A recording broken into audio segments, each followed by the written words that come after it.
নমস্কার। কথায় কথায় কথামৃত এই অনুষ্ঠানের ৪৯তম পর্বে আপনাদের স্বাগত। শ্রী শ্রী রামকৃষ্ণ কথামৃতের অবলম্বনে এই যে অনুষ্ঠান, এটি আপনারা দেখছেন প্রাণারাম ইউটিউব চ্যানেলে সপ্তাহে ৬ দিন, সোম থেকে শনিবার রাত্রি ৯টার সময়, আর এই একই চ্যানেলে রাত্রি ৯টার সময় রবিবার থাকছে শ্রীরামকৃষ্ণের একজন পার্ষদের পুণ্য প্রসঙ্গ। এই অনুষ্ঠানগুলির সঙ্গে যুক্ত হয়ে যাওয়ার জন্যে যেটি করতে হয় সেটি হচ্ছে যে প্রাণারামের যে কোনো ভিডিও যখন চলছে তখন সাবস্ক্রাইব যেখানটা লেখা আছে সেখানটা ক্লিক করতে হয়, আর করলে পাশে যে বেলের ছবি ফুটে ওঠে সেই বেল আইকনটিকেও ক্লিক করতে হয়। করলেই নোটিফিকেশনগুলো যথাসময়ে পাওয়া যায়। আমরা ছিলাম এবং আছি 28শে অক্টোবর 1882 প্রসঙ্গে আমরা রয়েছি, এবং সেই দিনকে শ্রীরামকৃষ্ণ উপস্থিত হয়েছিলেন বেনিপালের বাগান বাড়িতে। সেই অপূর্ব পরিবেশ, মাস্টারমশাই সেটির বর্ণনা দিচ্ছিলেন যে পাকপাড়ার কাছে সিঁথির বেনিপাল মহাশয় তার বাগান বাড়িতে ব্রাহ্ম সমাজের ষান্মাসিক অধিবেশন, সেখানে শ্রীরামকৃষ্ণ উপস্থিত হয়েছেন, ভক্তেরা রয়েছেন, মূলত ব্রাহ্ম ভক্তেরা, এবং শ্রীরামকৃষ্ণ তাঁর অমীয় ভঙ্গিতে অতুলনীয় পরিবেশে কথা বলছেন, যেখানে তার কথার সঙ্গে সঙ্গে প্রকৃতিও যেন স্পন্দিত হচ্ছে, আনন্দিত হচ্ছে, হর্ষিত হচ্ছে। এই বর্ণনা আমরা শুনছিলাম, এবং আমরা যতক্ষণ পর্যন্ত শুনেছিলাম ততক্ষণে কি ছিল? ততক্ষণে ছিল যে শ্রীরামকৃষ্ণ ভক্তের এবং জ্ঞানীর স্বভাব বলছিলেন, সচ্চিদানন্দ সমুদ্রের কথা বলেছেন। আর কি বলছেন? তিনি বলছেন যে ভক্ত এবং জ্ঞানী, তার মধ্যে ভক্তির পথ, সেটির কথা বিশেষভাবে উল্লেখ করছেন। উল্লেখ করতে করতে তিনি বলছেন যে নিজে হাসতে হাসতে বললেন, আমি মোলে ঘুচিবে জঞ্জাল। তিনি বললেন যে আমি মোলে ঘুচিবে জঞ্জাল, সেটি শ্রীরামকৃষ্ণ বলছেন হাসতে হাসতে, ভক্তেরাও সেটিতে অংশগ্রহণ করছেন। আমরা মোটামুটি সেই রকম জায়গা পর্যন্ত ছিলাম। তারপরে শ্রীরামকৃষ্ণ আর কি বলছেন? ওই যে বললেন যে ব্যক্তির যে ক্ষুদ্র আমি, সেটির অবসান যখন হয় তখন সেটা আনন্দের, আর ভক্তের আমি থাকা ভালো। এই সব কথা আমরা গত দিনের অনুষ্ঠানে শুনেছিলাম। তারপর থেকে আজকের অনুষ্ঠানে প্রবেশ করব শ্রী শ্রী রামকৃষ্ণ কথামৃততে, যার সূচনায় কথামৃতকার শ্রীযুক্ত মহেন্দ্রনাথ গুপ্ত বা শ্রীম উদ্ধৃত করছেন সেই শ্লোকটি, তব কথামৃতম তপ্ত জীবনম কবিভিরীড়িতম কলমশাপহম শ্রবণমঙ্গলং শ্রীমদাততম ভুবি গৃণন্তি ইয়ে ভূরিদা জনাঃ। ভক্তের পক্ষে সগুণ ব্রহ্ম, শ্রীরামকৃষ্ণ বলছেন। তার আগেই কি বলেছেন? তোমার আমার পক্ষে ভক্ত আমি, এ অভিমান ভালো। আগের দিনের অনুষ্ঠানের একদম শেষের দিকে আমরা শুনেছি, তোমার আমার পক্ষে ভক্ত আমি, এ অভিমান ভালো, এইটি বলেছিলেন। তারপরে বলছেন ভক্তের পক্ষে সগুণ ব্রহ্ম, অর্থাৎ তিনি সগুণ, একজন ব্যক্তি হয়ে, রূপ হয়ে দেখা দেন, তিনি প্রার্থনা শুনেন। তো শ্রীরামকৃষ্ণ বলছেন যে তিনি সগুণ। সগুণ মানে আমরা এমনি যে বলি যে একজন মানুষের অনেক গুণ আছে, সেরকম অর্থে নয়, কিন্তু সগুণ মানে অ্যাজ কন্ট্রাস্টেড টু নির্গুণ। সেটি কিরকম? যে তিনি, সেই তিনি পুরুষ না প্রকৃতি এটা বলা যায়। তিনি বাবা না মা না সখা না সন্তান, এটি শুধু যে বলা যায় তাই নয়, তার সঙ্গে একটা সম্পর্ক অনুভব করা যায়, সেই সম্পর্ক অনুভব করে ধন্য হওয়া যায়, তাকে ভালোবাসা যায় ইত্যাদি। এই যে তাকে কিছু একটা ভাবা হচ্ছে, যে তার একটা লক্ষণ রয়েছে, তার একটা স্বধর্ম রয়েছে, এটিকেই গুণ বলা হচ্ছে, এবং যার সেটি আছে তিনি সগুণ। শ্রীরামকৃষ্ণ বলছেন ভক্তের পক্ষে সগুণ ব্রহ্ম, এই যে ব্রহ্ম যিনি কিনা সব কিছুর মধ্যে রয়েছেন, তিনি নিরাকার নির্গুণ নাকি? শ্রীরামকৃষ্ণ বলছেন সগুণ ব্রহ্ম। এখানে যা বলছেন এই ব্রাহ্ম সমাজের অধিবেশনে এসে, সগুণ ব্রহ্ম মানে ব্রহ্মস্বরূপ আর তার গুণ রয়েছে। এই গুণ রয়েছে বললেই প্রসঙ্গটি যেদিকে যায় সেদিকটি হচ্ছে যে আচ্ছা, তার মানে সাকারও তিনি। এইখানটাতে শ্রীরামকৃষ্ণ যেন একটু সাসপেন্ডেড রাখছেন, এক্ষুনি বলছেন না। তাহলে সগুণ সাকার মানে একেবারে দেবদেবীর যে রূপ বোঝা যায়, আর যদি বলা হলো সগুণ ব্রহ্ম, তার মানে সেই অনন্ত ব্যাপ্ত যে শক্তি, কিন্তু তাকে শুধু চৈতন্য স্বরূপ ভাবা হচ্ছে না, তাকে উপাসনা করা যাচ্ছে, ভালোবাসা যাচ্ছে, তার কাছে আশ্রয় চাওয়া যাচ্ছে। এইটি হচ্ছে সগুণ ব্রহ্মের লক্ষণ। তাহলে সগুণ নিরাকার, আবার সগুণ সাকার, যখন এইসবের সঙ্গে আবার বাবা কি মা এইটি যুক্ত হয়ে যাবে, রূপের কথা আসবে, তখন সগুণ সাকার। এগুলো কেন এরকম আছে? এগুলো এরকম আছে কেন? এক একজন সাধক বা সাধিকার ক্ষেত্রে এক এক রকম তাদের মনের মধ্যে প্রতিভাত হয়। একটা school of thought, a class of thought, এটা শুধু বৌদ্ধিক দিক দিয়ে বিচার করবার জন্য নয়, আলোচনা করবার জন্য নয়, কিন্তু মানুষের মনে যুগে যুগে যেরকম ভাবে ওই পরম সত্য প্রতিভাত হয়েছে তারই বিভিন্ন উচ্চারণ।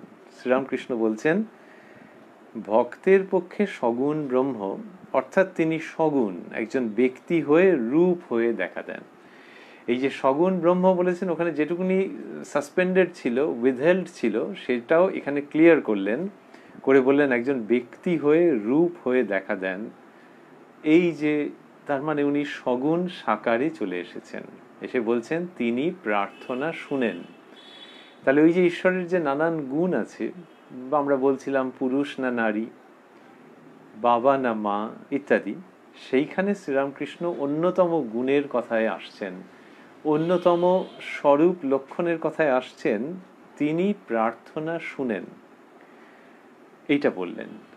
তাহলে এই যে প্রার্থনা করা হয় সেটি ব্রহ্মের কাছে করা হয়, তিনি এটি শোনেন। যিনি অদ্বৈতবাদী, অদ্বৈত অর্থাৎ নিরাকার নির্গুণের কথা বলছেন, তার ক্ষেত্রে এইটা খাটছে না যে একটি চৈতন্য সর্বব্যাপী, তাহলে কাকেই বা ডাকবে আর কেই বা ডাকবে, দুজন তো আলাদা নয়। কিন্তু শ্রীরামকৃষ্ণ বলছেন তিনি প্রার্থনা শুনেন, তার মানে একজন প্রার্থনা করছেন আর একজন শুনছেন, এই দ্বৈত জায়গায় নিয়ে এলেন। কিন্তু এরা তো ব্রহ্মজ্ঞানী। সেদিনকার যে ব্রাহ্ম সমাজের উপাসনা, সেখানে শিবনাথ শাস্ত্রী মহাশয় এসছেন, অন্যান্য ব্রাহ্ম আচার্যরা রয়েছেন, ব্রাহ্ম ভক্ত অনুরাগীরা রয়েছেন। তাহলে তাদের যে মনোভাব সেটি কি? তাদের মনোভাবটি হচ্ছে যে ঈশ্বর নিরাকার সগুণ। সেইখানে শ্রীরামকৃষ্ণ সগুণ সাকার ঈশ্বরের প্রসঙ্গ নিয়ে আসছেন এবং এনে বলছেন তোমরা যে প্রার্থনা করো তাকেই করো। অর্থাৎ তোমরা যে প্রার্থনা করছো সেটা এরকম ভাবে ভাবো, এটা তোমাদের মনের সঙ্গে ভালো যাবে, তোমাদের যে রুচি, তোমাদের যে মেজাজ, তোমাদের যে সংস্কার দেখবে তার সঙ্গে এটা ভালো যাবে। কোনটা? যে তিনি একজন ব্যক্তি হয়ে রূপ হয়ে দেখা দেন, তিনি প্রার্থনা শুনেন। You will love to hear this, you will love to recall this, you will love to accept this, you will love to follow this.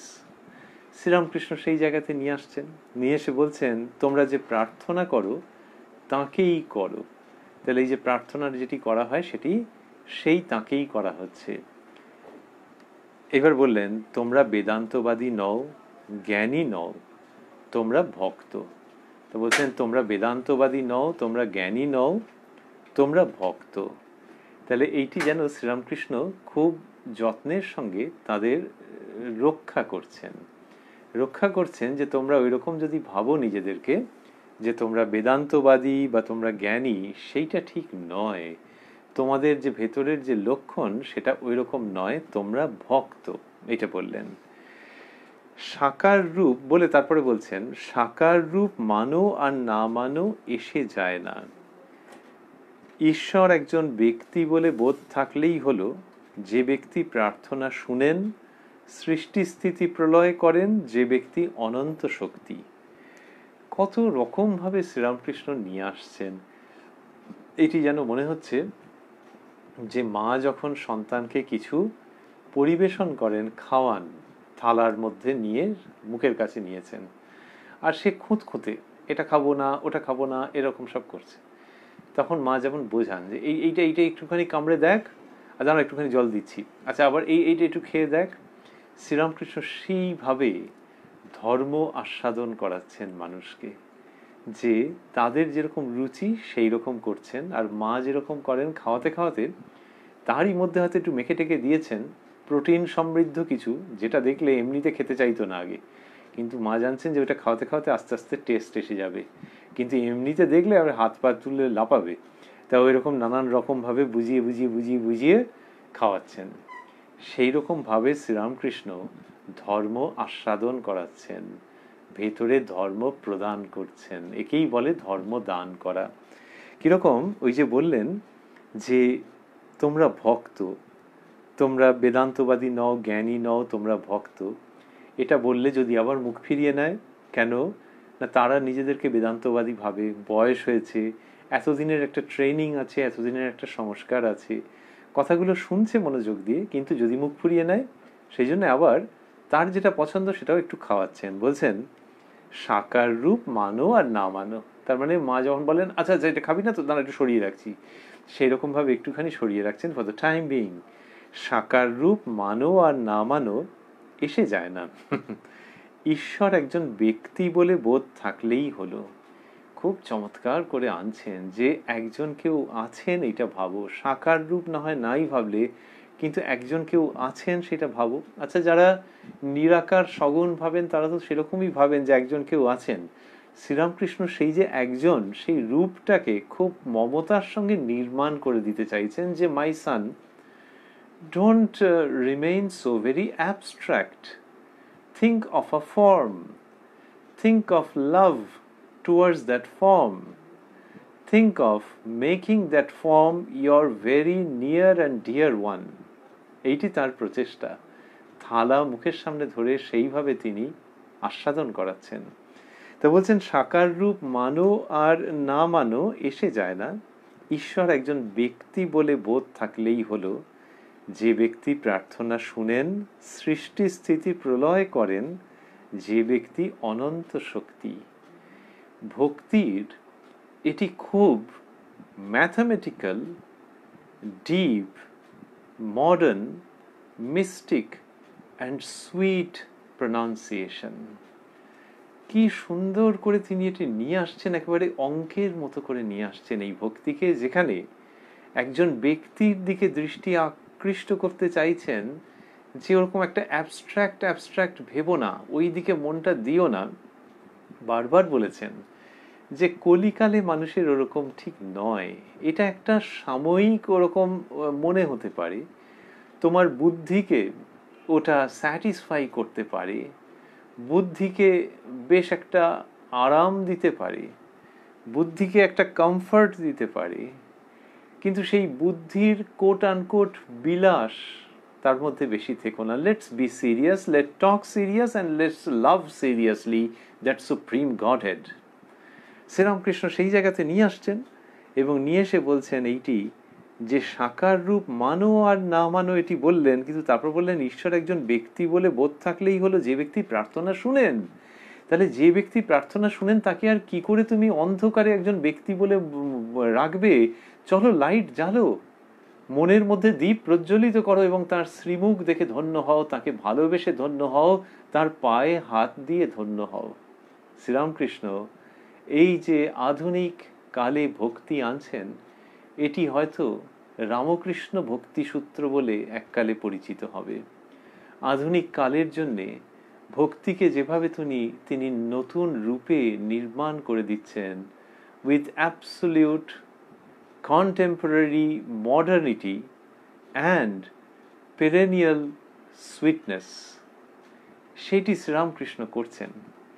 তার মধ্যে লোভ দেখানো আছে যে এটা খুব জীবন্ত, লোকে তো জীবন্ত কিছুর সঙ্গে ইন্টারাক্ট করতে ভালোবাসে, সেই লোভ দেখানো আছে। কিরকম? ওই যে বললেন ভক্তের পক্ষে সগুণ ব্রহ্ম, অর্থাৎ তিনি সগুণ, একজন ব্যক্তি হয়ে রূপ হয়ে দেখা দেন, তিনি প্রার্থনা শুনেন। তার মানে ওগো আমি তোমাদের মধ্যে বসে আছি, তোমাদের সঙ্গে কথা বলছি, বাইরে কি সুন্দর আবহাওয়া, হাওয়া দিচ্ছে সুন্দর, আর এত বড় একটা বাগান বাড়ি, এই চমৎকার পরিবেশে আমি তোমাদের কাছে এই কথাটা বলছি, একেবারে ভিতর থেকে বলছি, আমাকে বিশ্বাস করো যে তিনি প্রার্থনা শুনেন। শ্রীরামকৃষ্ণ বলছেন তার মানে ওই যিনি ওই রকম, যে তার কাছে প্রার্থনা যদি কেউ করে, কিরকম প্রার্থনা করবে শ্রীরামকৃষ্ণ অন্য জায়গায় শিখিয়েছেন, যে এই জগতের মধ্যে এত মায়া মোহ, আমি তার সঙ্গে পেরে উঠবো না মা, যখন মায়ের কাছে বলছেন, বেশিরভাগই মায়ের কাছে এরকম ভাবে শিখিয়েছেন যে মায়ের মধ্যেই সব, তো মা তোমার অবিদ্যা শক্তিকে আমার কাছ থেকে সরিয়ে নাও, আমি তোমার বিদ্যা শক্তির শরণ নিচ্ছি, আমি পেরে উঠবো না, এইরকম তার ভঙ্গি, যে তুমি সেই বিদ্যা শক্তির দ্বারা আমাকে আবৃত করে রাখো, আমাকে সশক্ত করো, আমাকে তোমার কাছে টেনে নাও। এই যে প্রার্থনা তিনি করতে শিখিয়েছেন, সেই শ্রীরামকৃষ্ণই বলছেন তিনি প্রার্থনা শুনেন। তার মানে যার এরকম ইচ্ছে হয়েছে, এই ইচ্ছে হওয়াটা কোনো পশ্চাৎপদতা নয়, এর মধ্যে কোনো দুর্বলতা নেই। যে কিনা অঙ্ক শিখতে চাইছে তাকে তো একটা সাবমিট করতে হয়, যে স্যার এই জায়গাটা বুঝতে পারছি না, আপনি একটু বুঝিয়ে দিন। সে লজ্জা টজ্জা ত্যাগ করে এটা বলল, কি ম্যাম এখানটা বুঝতে পারছি না, যাকে বললো তিনি ওখানটা বুঝিয়ে দিলেন। অথবা একটা কবিতা পড়ে টড়ে কিচ্ছু রসকসে বুঝতে পারেনি, তারপরে একজন প্রবীণ মাস্টারমশাই বা দিদিমণি তাকে গিয়ে বললো, আমি না এটা আপনাকে বলছি, আমি এটা মানে বুঝেছি, কিন্তু মানে ভেতরকার জিনিসটা কিচ্ছু বুঝতে পারিনি। তখন তিনি খুব খুশি হবেন যে আমার কাছে জানতে চাইছে, বলছে এই বসো বসো, বলছি বলছি বলে তা বলতে আরম্ভ করলেন। শ্রীরামকৃষ্ণ সেইভাবে জগন্মাতার কাছে, জগদীশ্বরের কাছে বলতে শিখিয়েছেন, এবং তারই নাম প্রার্থনা।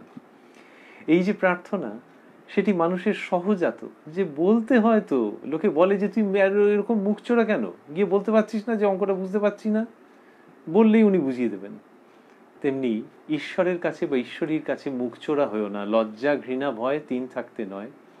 শ্রীরামকৃষ্ণ সেইভাবে প্রার্থনা করতে শেখাচ্ছেন, এবং সেই তিনিই বলছেন, yes, believe it my dear son or daughter, that there is someone who not only listens to your prayer but who is eager to listen to your prayer. এই রকম ভাবে শ্রীরামকৃষ্ণ সাকার রূপের জয়গান করছেন। He is bringing home the Godhead with a form, সেটি মানুষের কাছে নিয়ে আসছেন। এবং এই যে বললেন যে সাকার ঈশ্বর একজন ব্যক্তি বলে বোধ থাকলেই হলো, যে ব্যক্তি প্রার্থনা শুনেন, সৃষ্টি স্থিতি প্রলয় করেন, তার মানে মেক নো মিস্টেক, যে তিনি সব কিছু। কিন্তু যেখানে বলছেন সেখানে সৃষ্টি স্থিতি প্রলয়ের উপর বেশি জোর দেওয়া নেই, যে সেই তিনি যিনি সব কিছু, চলো ওই দিকগুলো, ওই ঐশ্বর্যের দিকগুলো আর বেশি ভাবছি না, যে ব্যক্তি প্রার্থনা শুনেন এইখানে এলেন। আর ওই ব্যক্তির পরিচয় এইটুকুনি দিচ্ছেন, যে সৃষ্টি স্থিতি প্রলয় করেন যে ব্যক্তি, অনন্ত শক্তি। এই অনন্ত তাকেই শ্রীরামকৃষ্ণ লিমিটের মধ্যে নিয়ে আসছেন, তাকেই শ্রীরামকৃষ্ণ সীমার মধ্যে নিয়ে আসছেন। অসীমকে সীমার মধ্যে নিয়ে আসছেন অসীম হৃদয়বত্তার সঙ্গে, অসীম ভালোবাসার সঙ্গে, অসীম উপলব্ধির সঙ্গে, অসীম সহানুভূতির সঙ্গে তিনি অসীমকে সসীম করছেন। সেটি শ্রীরামকৃষ্ণ যে করছেন তারই মধ্যে আমরা রয়েছি। এবং করতে করতে সেই প্রসঙ্গ বলতে বলতে বললেন, ভক্তি পথেই তাকে সহজে পাওয়া যায়। এটি সিদ্ধান্তের মতো করে বললেন, যে ভক্তি পথেই তাকে সহজে পাওয়া যায়। এই যে শ্রীরামকৃষ্ণ বলছেন, এর ভেতরকার কম্প্যাশন, করুণা, ভাবলে অবাক হতে হয়। লোকে বলে ঈশ্বর করুণাময়, আমরা হয়তো ছোট বয়স থেকেই শুনেছি। শ্রীরামকৃষ্ণকে দেখলে বোঝা যায় যে ঈশ্বর করুণাময় এটা দিনে, দুপুরে, বিকেলে, সন্ধে, রাত্রে কি করে সম্ভব হতে পারে। শ্রীরামকৃষ্ণ যখন ওখানে গেছেন, কথা বলছেন, He is just present over there. He is not accepting any present. He is not accepting anything material. তাকে উপহার দিতে হয় না, প্রণামী দিতে হয় না, নেন না। তাহলে এইসব কথাগুলো বলছেন কেন? এই যে এত বুদ্ধি দিয়ে বলা, যুক্তি দিয়ে বলা এবং ঈশ্বরীয় মাধুর্যের যে কি বলে মানস সরোবর যেমন একটা বিরাট একটা লেক, টলটল করছে জল, লোকে ভাবে যেতে পারা মানে দারুণ, ভিডিও দেখতে পাওয়া যায়, সেই রকম শ্রীরামকৃষ্ণের এই উক্তির মধ্যে যেটি রয়েছে সেটি হচ্ছে ভক্তি সরোবর, ভক্তির মানস সরোবর, তারই মধ্যেই প্রস্ফুটিত পদ্ম, সেইখানে শ্রীরামকৃষ্ণ নিয়ে যাচ্ছেন। মানস সরোবরে যেতে গেলে অনেক রকমের পরীক্ষা নিরীক্ষার মধ্যে দিয়ে যেতে হয়, ফিজিক্যাল অনেক রকমের টেস্ট হয়, তারপর এখন তো ইন্টারন্যাশনাল যে অবস্থা, কিন্তু শ্রীরামকৃষ্ণ ওই ভক্তির মানস সরোবরে নিয়ে যাচ্ছেন কথামৃতের মধ্যে দিয়ে, এবং সেটি যে তিনি করছেন তার বিনিময়ে তিনি কিচ্ছু চাইছেন না। কথা বলবেন, কোথাও কোথাও গান গাইবেন, হাসবেন, হাসাবেন, প্রত্যেকের মুখে যেন হাসি মুখ দেখে চলে আসতে চাইবেন। এই শ্রীরামকৃষ্ণ কিচ্ছু চাইছেন না, ইনি করুণায় অবতীর্ণ, জগতে অবতীর্ণ, মানুষকে ভালোবেসে তাদের কাছে শ্রেষ্ঠ সম্পদের সন্ধান দিতে, যেটা কিনা তাদের ভেতরেই আছে, শুধু একটু ধুলো টুলো সরিয়ে সেটিকে তুলে আনা, খনি গর্ভ থেকে তুলে আনা। এইটি শ্রীরামকৃষ্ণ করছেন। মনের মধ্যে যে মণিমুক্ত রয়েছে সেইটিকে তুলে আনতে সাহায্য করছেন শ্রীরামকৃষ্ণ, যেন ধুলো টুলোগুলো সরিয়ে মানুষকে আত্মদর্শন করাচ্ছেন যে ওই দেখো ওইখানে মণিমুক্ত পড়ে রয়েছে, তুমি শুধু একটু চেষ্টা করো সেটিকে তুলে আনতে। অথবা যেন দেখাচ্ছেন যে মনের মধ্যেই সেই ভক্তির মানস সরোবর রয়েছে, তুমি যদি বাইরের জগৎ থেকে তোমার দৃষ্টি, তোমার আকর্ষণকে একটু সরিয়ে নিয়ে আসো, তাহলেই মনের মধ্যে সেই ভক্তির সরোবরে কি হবে জানো? এতদিন থেকে, তোমার জন্ম থেকে ওই যে বাইরের জগতের প্রতি মনোযোগের জন্যে ভেতরের সরোবরে ঢেউ উঠছিল, ঢেউ উঠলে সেখানে দেখতে পাওয়া যায় না। এবার যদি বাইরের জগৎ থেকে মনটাকে সরিয়ে এনে ওই ভেতরের ভক্তিরূপ মানস সরোবরে অবলোকন করো, তাকাও, তাহলে নিজেকে দেখতে পারবে। সেই আত্মস্বরূপ দেখতে পেলে জগতে আর কিছু তোমার আলাদা করে দেখবার মোহ থাকবে না। এইটি যে শ্রীরামকৃষ্ণ করে দিচ্ছেন, তিনি করুণায় অবতীর্ণ হয়েছেন, বুঝতেই পারা যায়, অনুমান করতে পারা যায়, বুঝতে তো সবটা পারা যায় না, কিন্তু চেষ্টা করতে নিশ্চয়ই ইচ্ছে করে যে এই শ্রীরামকৃষ্ণ করুণায় মানব তনু ধারণ করেছেন। গানের মধ্যে আছে অরূপ সায়রে লীলা লহরী, উঠিল মৃদুল করুণা বায়। তাহলে এই যে অরূপ সায়র, তার মধ্যে করুণা বায়ে লহরী উঠছে, সেই যে লহরী উঠছে তারই সাকার রূপের নাম শ্রীরামকৃষ্ণ, যিনি মনের মধ্যে যে সরোবর সেটিকে শান্ত করে আত্মদর্শন করাতে চাইছেন, ভক্তি রসে মানুষকে আপ্লুত করতে চাইছেন, মানুষের স্বরূপের উদ্বোধন ঘটাতে চাইছেন। এই সবগুলো ঘটছে বেণীমাধব পালের বাগানবাড়িতে 28 অক্টোবর 1882।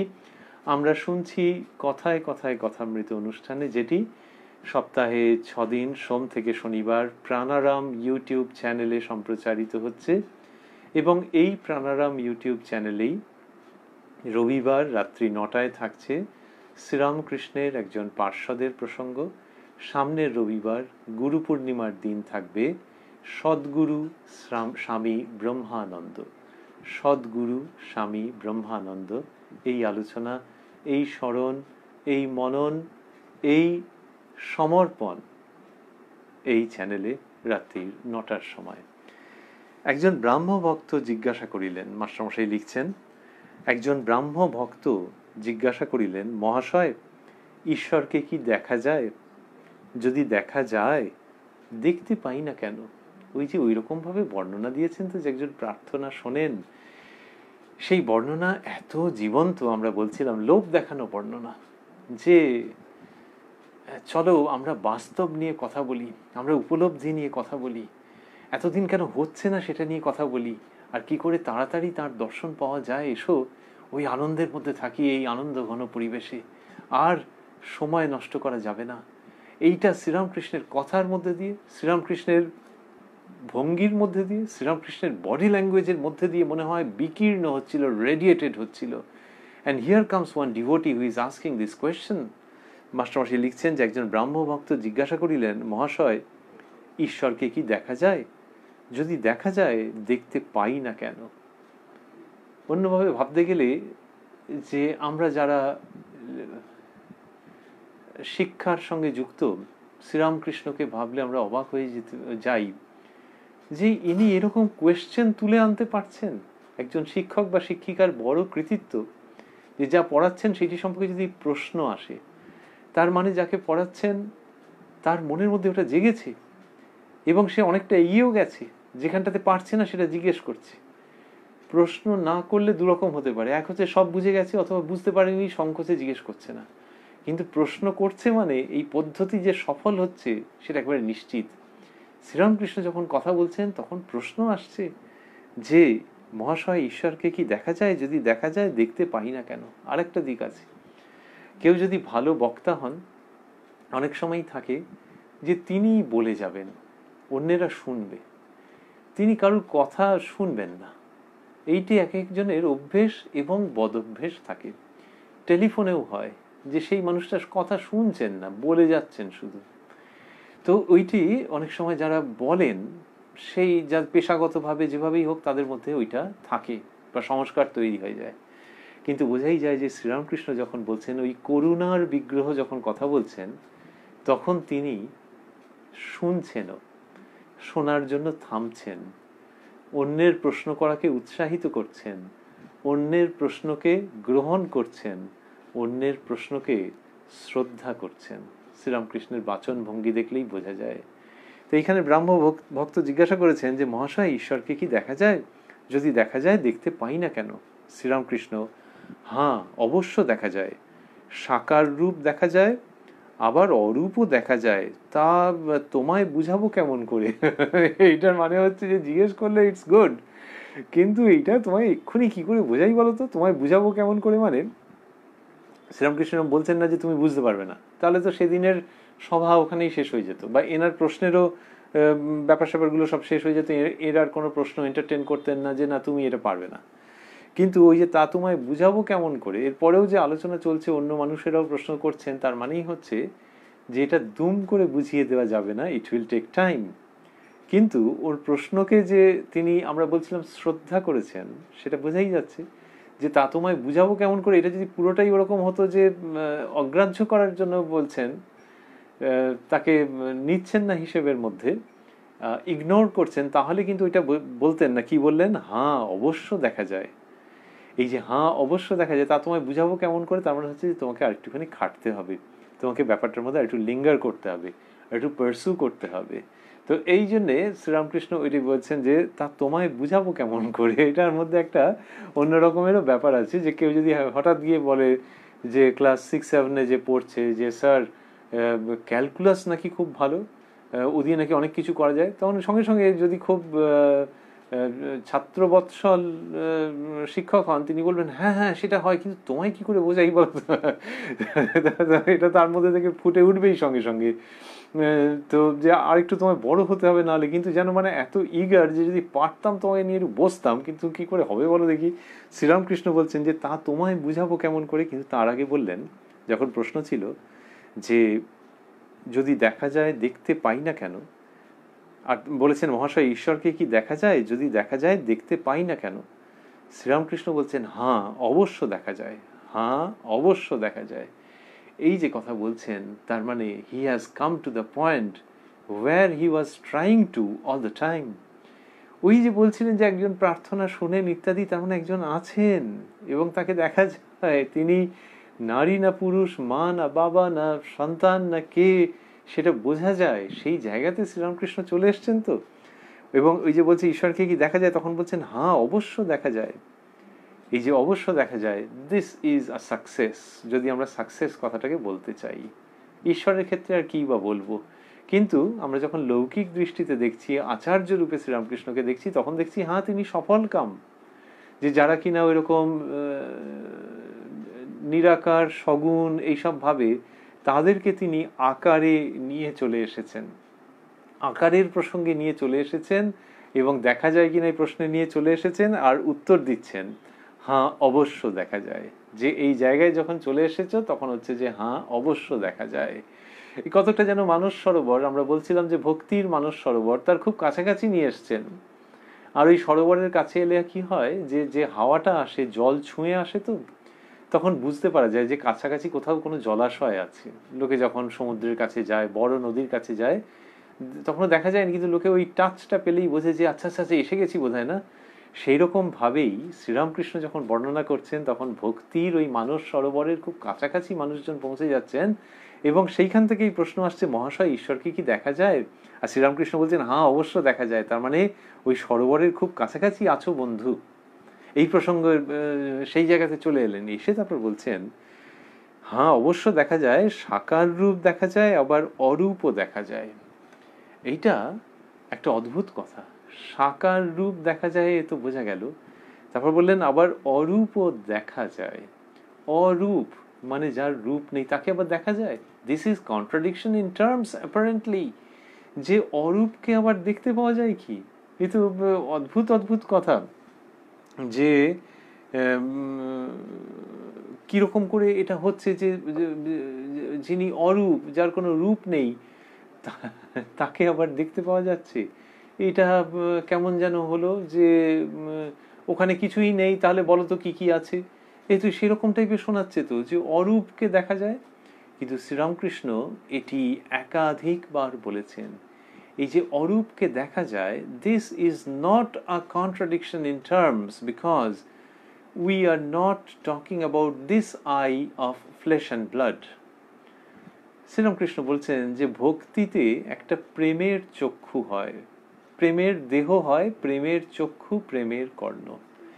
ওই যে ভক্তিতে যখন কেউ আছেন, ধর্মভাবের মধ্যে আছেন, আধ্যাত্মিকতায় আছেন, তখন তার একটা অন্য দেহ হয়। শ্রীরামকৃষ্ণ বলছেন দেহ হয় মানেটা কি?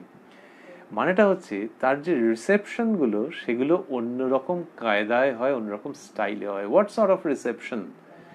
তিনি যা দেখছেন, তিনি যা শুনছেন, সেগুলো অন্যরকম।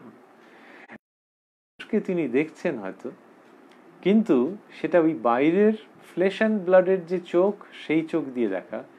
ভেতরে ভেতরে দেখছেন অন্যরকম। বহুরূপে সম্মুখে তোমার ছাড়ি কোথা খুঁজিছ ঈশ্বর, জীবে প্রেম করে যেই জন, সেই জন সেবিছে ঈশ্বর।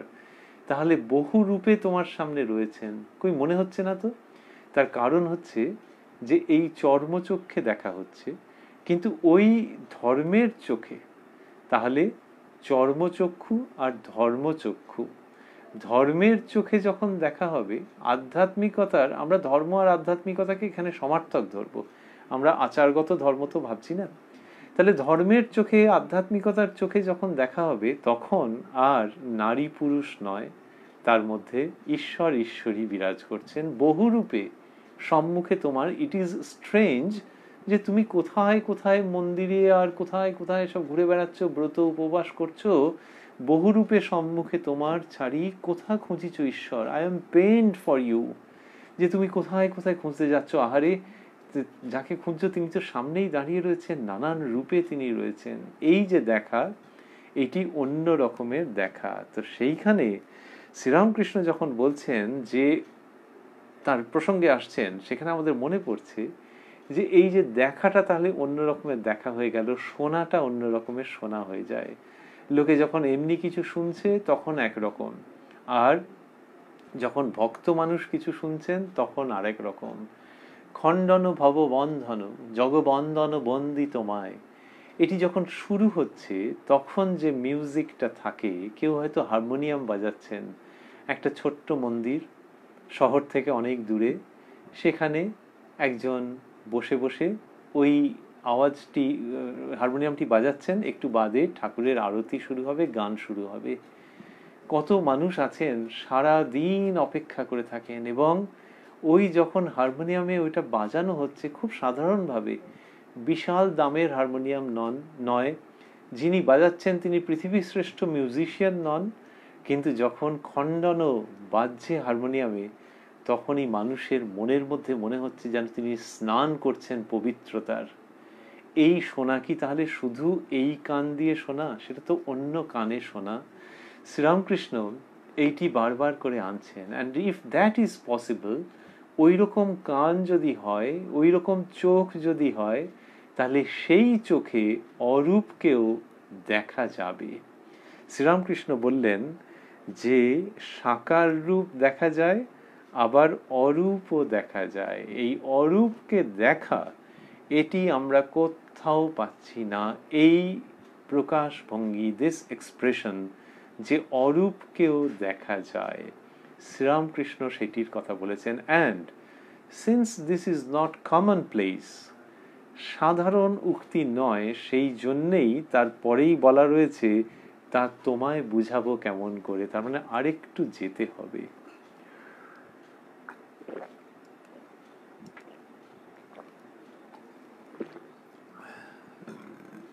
এই যে অরূপকে দেখা যায়, এটির কথা বলছেন শ্রীরামকৃষ্ণ। যখন প্রশ্ন ছিল, মহাশয় ঈশ্বরকে কি দেখা যায়, এটার উত্তরে যখন তিনি বললেন হ্যাঁ অবশ্য দেখা যায়, প্রথমত এটি সেই নরেন্দ্রনাথকে যে বলেছেন একই ভঙ্গি, হ্যাঁ দেখেছি, তোমায় যেরকম দেখছি তার থেকেও স্পষ্ট রূপে দেখেছি। কি অপূর্ব উত্তর!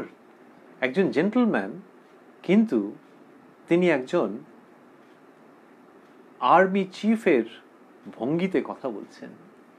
একজন আর্মি চিফ তিনি যদি একজন জেন্টলম্যানের মতো কথা বলেন, and that is absolutely possible, তাহলে শ্রীরামকৃষ্ণের ওই উক্তির কাছাকাছি এসে যাব আমরা, যে হ্যাঁ দেখেছি, এই তোমায় যেরকম দেখছি তার থেকেও স্পষ্ট রূপে দেখেছি।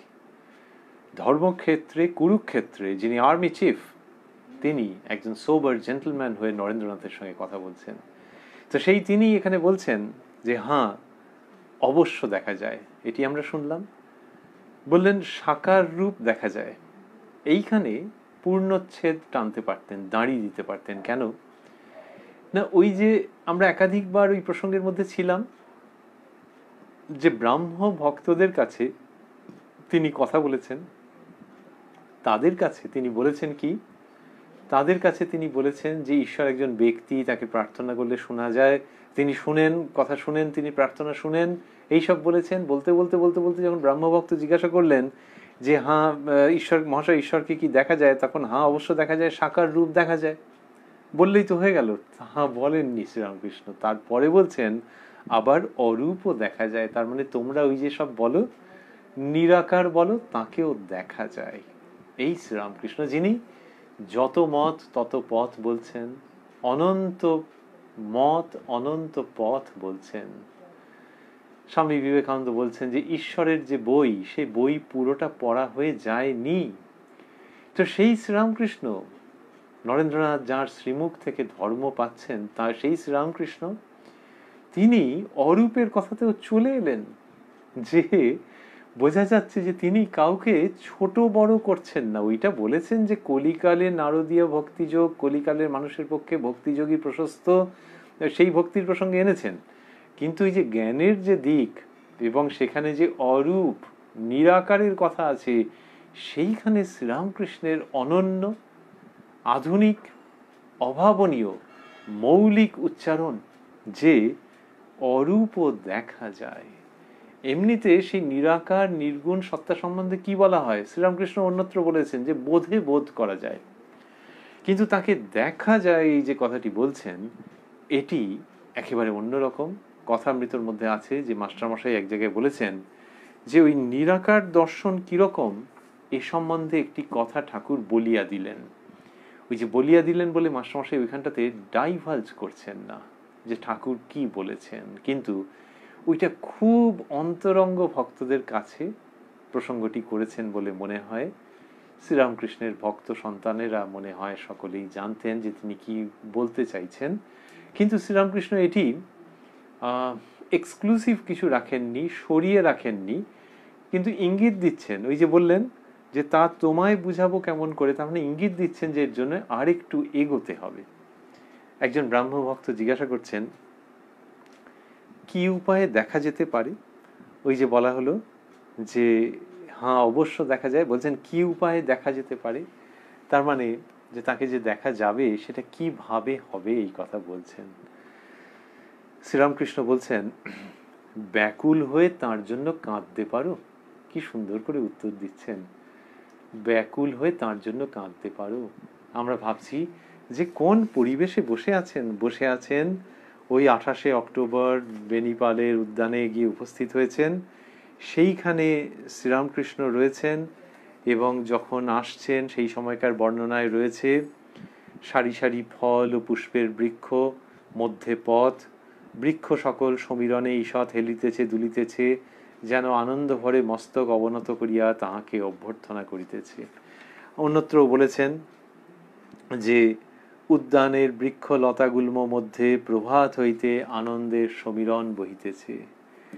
আবার বলেছেন যখন ঠাকুর এসে গেলেন, এসে নিজের জায়গায় উপবেশন করলেন, সেই সময় ঠাকুর পরমহংসদেব হাসিতে হাসিতে আসন গ্রহণ করিলেন। তার মানে পুরো পরিবেশটার মধ্যে একটা হাসির জায়গা রয়েছে, একটা প্রসন্নতার জায়গা রয়েছে, হাস্য মুখ রয়েছে, আ স্মাইলিং অ্যাম্বিয়েন্স। সেইখানে শ্রীরামকৃষ্ণ বললেন ব্যাকুল হয়ে তার জন্য কাঁদতে পারো। কাঁদার কথা এইরকম হাসি মুখে জগতে আর কেউ বলেছেন কিনা আমরা জানি না, যেখানে ভক্তদের মনে হয় একসঙ্গে সবাই চুম্বকের কাছে যেরকম ভাবে লোহা আকৃষ্ট হয় সেইভাবে আকৃষ্ট হয়েছে যে হ্যাঁ হ্যাঁ হ্যাঁ কাঁদার কথাই নাকি বলছেন, এটা শুনতে চাই চাই চাই। শ্রীরামকৃষ্ণই বোধহয় এটাকে সমন্বিত করতে পারেন যে হাসতে হাসতে মৃদু সমীরণের মধ্যে, প্রফুল্ল পরিবেশের মধ্যে ঈশ্বরের জন্য কাঁদার কথা বলবো। সেই তিনি বলছেন ব্যাকুল হয়ে তার জন্য কাঁদতে পারো। লোকে ছেলের জন্য, স্ত্রীর জন্য, টাকার জন্য এক ঘটি কাঁদে, কিন্তু ঈশ্বরের জন্য কে কাঁদছে? যতক্ষণ ছেলে চুষি নিয়ে ভুলে থাকে, মা রান্না বান্না বাড়ির কাজ সব করে। তো বললেন যে লোকে ছেলের জন্য, স্ত্রীর জন্য, টাকার জন্য এক ঘটি কাঁদে। ওই যে প্রশ্ন হয়েছে যে ব্যাকুল হয়ে তার জন্য কাঁদতে পারো, ওই প্রশ্নটা হয়েছে যে কি উপায়ে দেখা যেতে পারে, তখন শ্রীরামকৃষ্ণ বলছেন ব্যাকুল হয়ে তার জন্য কাঁদতে পারো, বলেই ওটা বলছেন যে কান্নার ব্যাপারটা তো বোঝো, আর মজার কথা বা দুঃখের কথা, 2 in 1। কি বলবো, ছেলের জন্য, স্ত্রীর জন্য, টাকার জন্য এক ঘটি কাঁদে। এই শ্রীরামকৃষ্ণ আনছেন যে তুমি জিজ্ঞেস করছো, ইটস গুড, নাইস। আমিও তো বললাম যে হ্যাঁ তাকে দেখা যেতে পারে, কি দেখা যায়, তিনি দেখা দেন, কিন্তু ব্যাকুল হয়ে তার জন্য কাঁদতে পারো। আর এই যে এতজনের জন্য এত রকম কাঁদে লোকে, তো কই তার জন্য তো চোখের জল ফেলছে না। তো গানে আছে কফোঁটা চোখের জল ফেলেছ। তো সেই রকম ঈশ্বরকে পাওয়ার জন্য, তাকে ভালোবাসতে পারার অধিকারী হওয়ার জন্যে, সেই পবিত্র ভালোবাসায় নিমগ্ন হওয়ার জন্য তুমি একটু কাঁদবে না, চোখের জল ফেলবে না? শ্রীরামকৃষ্ণ সেই জায়গাটায় আনছেন। কাউকে কাঁদাতে চাইছেন না, শোক সন্তপ্ত করতে চাইছেন না, কিন্তু যে অদ্ভুত 3 অক্ষরের শব্দটা আছে সেই প্রাণবন্ত অস্তিত্বে উদ্বোধিত করতে চাইছেন বিরহ। যে ঈশ্বরকে ভালোবাসবে কিন্তু বিরহের কোনো অনুভূতি হবে না, এই কোনোদিন কোনো ভালোবাসায় এটা হয়েছে? সেইখান থেকে শ্রীরামকৃষ্ণ আনছেন যে লোকে এইরকম কাঁদে, কিন্তু ঈশ্বরের জন্য কে কাঁদছে? আর এখানে একটা slight other type of reference থেকে গেল, সেটি হচ্ছে এক ঘটি কাঁদে। বললেন এক ঘটি কাঁদে, তার মানে বক্তব্য হচ্ছে যে কাঁদার ব্যাপারটা তো মানুষ জানে, কষ্টে কাঁদে, আই অ্যাডমিট, কিন্তু কাঁদে তো ঈশ্বরের জন্য কোথায় সেটা? কিন্তু ঈশ্বরের জন্য কে কাঁদছে? যতক্ষণ ছেলে চুষি নিয়ে ভুলে থাকে, মা রান্না বান্না বাড়ির কাজ সব করে। তো চুষি নিয়ে ভুলিয়ে গেছে, সেই সময় মা সব করছে, রান্না বান্না বাড়ির কাজ। তেমনি জগতের যিনি মা, তিনি রান্না বান্না বাড়ির কাজ, ইন আদার ওয়ার্ডস জগৎ সংসারের কাজ করছেন।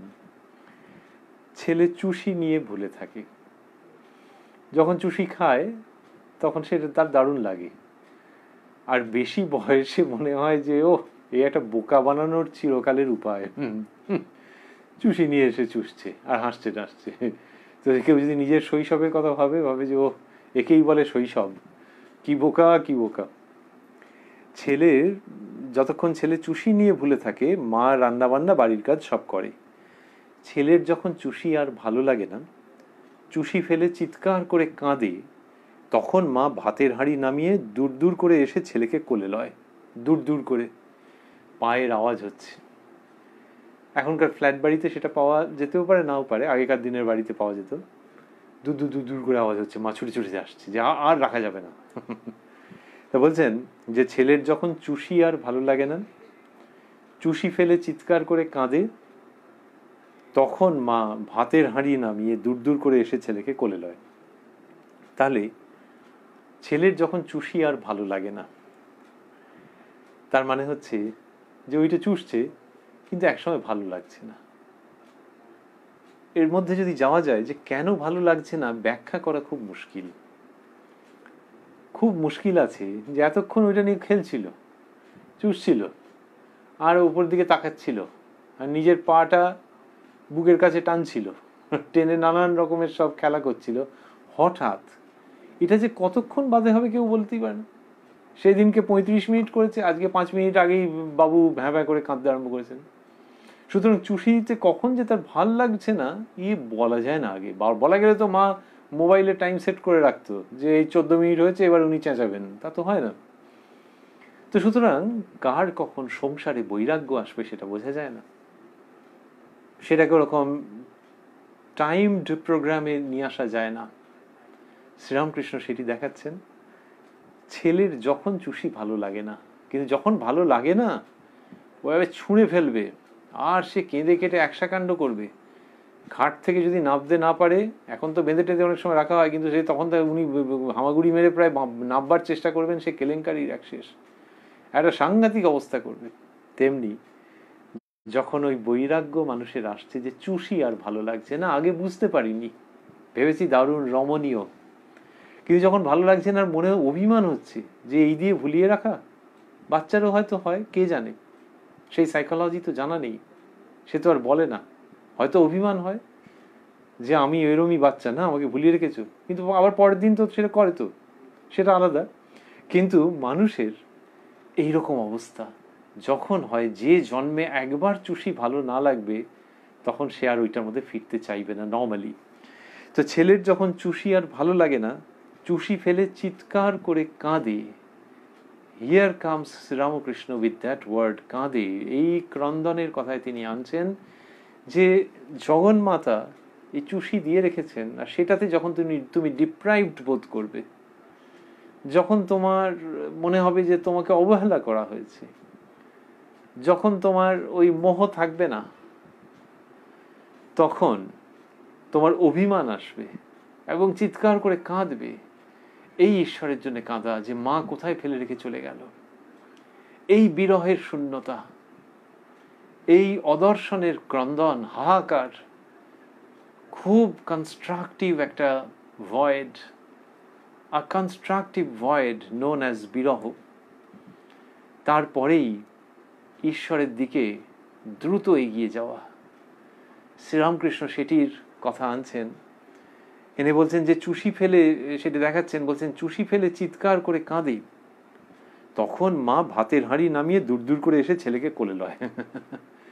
ভাতের হাঁড়ি বললেন কেন হঠাৎ? তার মানে হচ্ছে দুটো। একটা হচ্ছে যে ভাত চড়ানো আছে, বাড়ির সবাই খাবে, কিন্তু ও বাবা, ওই বাবু চেঁচাচ্ছেন মানে, বা ওই মেয়ে সে চেঁচাচ্ছে মানে আর এখন রইল। আরেকটা হচ্ছে যে মাটি কিরকম, ধরা যাক রোগা পাতলা মা, আমাদের বাঙালি ঘরে যেরকম হয়, ভাতের হাঁড়ি, এটা আগেকার দিনের উদাহরণ, তো ভাতের হাঁড়ি মানে বেশ ভারী, কিন্তু মা সেই ভাতের হাঁড়ি নামিয়ে রাখছেন। তার মানে তোমার যেটা অসম্ভব বলে মনে হয়েছিল সেটাও সম্ভব হবে গো। যদি তুমি কে? তুমি বিরাট কেউ নও, তোমার অনেক বয়স হয়েছে না, তুমি বিরাট সংসার চালাও না, তুমি বিরাট অফিস চালাও না, ওই জগন্মাতার কাছে তুমি সেই খাটে শুয়ে থাকা ছোট্ট শিশুটি। সেজন্য যখন তুমি কাঁদবে তার জন্যে, তখন অ্যাপারেন্টলি ইম্পসিবলটাও পসিবল হয়ে যাবে। ওই রোগা রোগা মা ভাতের হাঁড়ি নামিয়ে রেখে দূর দূর করে এসে তোমায় কোলে তুলে নেবে। এইটা শ্রীরামকৃষ্ণ আনছেন। তখন মা ভাতের হাঁড়ি নামিয়ে দূর দূর করে এসে ছেলেকে কোলে লয়, দূর দূর করে এসে। He is creating this audio visual impact, যে মা আসছে এবং তার পায়ের শব্দ শোনা যাচ্ছে, তাড়াতাড়ি তাড়াতাড়ি করে ছুটেছে, তো দূর দূর দূর দূর করে আওয়াজ হচ্ছে। শ্রীরামকৃষ্ণ এটা দেখাচ্ছেন যে ওই যে প্রশ্ন হয়েছে যে কি উপায়ে দেখা যেতে পারে, তখন এইটা নিয়ে এলেন। শুধু একতরফা নয় যে ঈশ্বরের জন্য কাঁদতে হবে, কিন্তু তার মধ্যে আনছেন যে সেটা হলে ঈশ্বর কি করেন বা ঈশ্বরী কি করেন, বা সোজা কথায় বলো মা কি করেন, মা ভবতারিণী কি করেন। তিনি ওই রকম ভাবে ছুটে এসে দূর দূর করে এসে ছেলেকে কোলে লয়। দূর দূর করে এসে, এটা আমাদের পরিচিত ভাষা, ঘরোয়া ভাষা। আবার তার মধ্যে বললেন এসে ছেলেকে কোলে লয়। এ কি গ্রামের ভাষা, নাকি এটি দেবতার শ্রীমুখ থেকে উচ্চারিত ভাষা? শ্রীরামকৃষ্ণ কথামৃতের মধ্যে কথা বলছেন, আমরা সেই কথা শুনছি, আজকে এই অবধিই শুনব। আর এই কথামৃত অনুষ্ঠান, কথায় কথায় কথামৃত নিয়ে আপনাদের সঙ্গে দেখা হবে সামনের সোমবার প্রাণারাম ইউটিউব চ্যানেলে রাত্রি 9টার সময়, আর আগামীকাল এই চ্যানেলেই রাত্রি 9টার সময় সদ্গুরু স্বামী ব্রহ্মানন্দ এই আলোচনার মধ্যে আমরা প্রবেশ করব। আমরা রয়েছি উদ্বোধন কার্যালয়ে প্রকাশিত শ্রী শ্রী রামকৃষ্ণ কথামৃতর 100 পাতায়। অন্যান্য প্রকাশনাতেও 28 অক্টোবর 1882 সিঁথির বেনিপাল মহাশয়ের উদ্যান বাটির প্রসঙ্গ খুঁজলেই পাওয়া যাবে। আর শেষ করতে করতে আমরা ভাবছি, ওই যে শ্রীরামকৃষ্ণ বললেন যে ছেলের যখন চুষি আর ভালো লাগে না, চুষি ফেলে চিৎকার করে কাঁদে, এই ক্রন্দনের উত্তরাধিকারী করে যাচ্ছেন তিনি আমাদের। তিনি যেমন মুখের প্রসন্নতা, হাস্য মুখ আমাদের জন্য দিয়ে যাচ্ছেন, সেই আশীর্বাদ, সেই উত্তরাধিকার, তেমনি ঈশ্বরের জন্য ক্রন্দনের উত্তরাধিকারও তিনি সযত্নে সস্নেহে আমাদের হাতে অর্পণ করে দিচ্ছেন। কথামৃতের মধ্য দিয়ে সেটি আমরা পাচ্ছি। ঈশ্বরের জন্য সবাই কাঁদতে পারে না। অনেক সৌভাগ্য, অনেকের স্বীকৃতি, অনেক আশীর্বাদ থাকলে বোধহয় ঈশ্বরের জন্য কাঁদা যায়, সেটি শ্রীরামকৃষ্ণ বলছেন। আর কান্নার পরেই চোখ মুছিয়ে দেওয়ার প্রসঙ্গ আছে। বললেন তখন মা ভাতের হাঁড়ি নামিয়ে দূর দূর করে এসে ছেলেকে কোলে লয়। তাই আমরাও ভাবছি, আমরাও যদি ঠাকুর এবং মায়ের জন্য খুব করে ভাবতে পারি। অনেকের আছে যে ঠাকুর এবং মাকে না পেলে ভেতরে খুব কষ্ট হয়, কারুর কারুর চোখে জল আসে। এইসব যখন হয় তখন শ্রীরামকৃষ্ণের কথা, মা শারদার কথা মনে পড়ে। সেই শ্রীরামকৃষ্ণের কথা যিনি বলছেন, মাস্টারমশাইকে প্রথম দর্শনের দিন বলছেন যে যখন একবার রাম কি একবার হরি এই নাম শুনলে রোমাঞ্চ হয়, চোখে অশ্রু আসে, তখন জানবে যে তাকে পাওয়ার আর বেশি দেরি নাই। আর আজকে যখন তিনি বলছেন যে মা ভাতের হাঁড়ি নামিয়ে দূর দূর করে এসে ছেলেকে কোলে লয়, দূর দূর করে এসে ছেলেকে কোলে লয়, তখন মনে হয় যে ওই যে তিনি বললেন একবার রাম কি একবার হরি, সেই রকম একবার রামকৃষ্ণ নাম শুনলে যদি কারুর ভেতরে ভালো লাগে, আবার পুরোপুরি তাকে না পাওয়ার জন্যে, এলোমেলো কথায় মাঝে মাঝে হারিয়ে যাওয়ার জন্যে কষ্ট হয়, ভেতরটাতে অন্য রকমের একটা অনুভূতি হয়, চোখে জল আসতে থাকে। এগুলো আমরা বলছি মানেই তার কাছে আমরা ভাবছি যে তিনি যখন যেরম বুঝবেন আমাদের যেন সেই অবস্থা করে দেন। কেননা তিনিই প্রতিশ্রুতি দিচ্ছেন যে যখন ছেলে চুষি ফেলে ওই রকম কাঁদবে, ওই রকম অস্থির হবে, ওই রকম ছটফট করবে, তখন এইগুলো ঘটে। তাই মা ভাতের হাঁড়ি কিভাবে কি নামিয়ে রাখেন সেটি তো একরকম, কিন্তু আমরা ভাবতে চাইব যে একজন 1886-তে দেহত্যাগ করেছেন, আর একজন 1920-তে দেহত্যাগ করেছেন, কিন্তু 1886 হোক, 1920 হোক, যে সময়ই হয়ে থাকুক না কেন, আজকে এই 2020তেও আমরা যদি খুব মন প্রাণ দিয়ে তাদের ডাকতে পারি, তাদের জন্য মন ব্যাকুল হয়, মনে কষ্ট হয়, তাদেরকে না পাওয়ার জন্য একটা তীব্র বেদনা হয়, তাহলেও সব কাজ ফেলে রেখে, তাদের তো কোনো কাজ নষ্ট হবে না, তবু ওই যে শ্রীরামকৃষ্ণ যে উদাহরণ দিলেন সেটিকেই ভাবছি, যে সমস্ত কাজ ফেলে রেখে তারা আমাদের কাছে উপস্থিত হবেন, আমাদের হৃদয় দুয়ারে উপস্থিত হবেন, এবং আমাদের যে বেদনা, যে চোখের জল, সেটিকে অপসারণ করে চোখের জল মুছিয়ে তাঁরই প্রতিশ্রুতির মতো আমাদেরকে কোলে তুলে নেবেন চিরকালের জন্য। ওং নিরঞ্জনং নিত্যমনন্ত রূপং ভক্তানুকম্পা ধৃত বিগ্রহং বৈ ঈশাবতারং পরমেশমিড্যং তং রামকৃষ্ণং শিরসা নমামহ।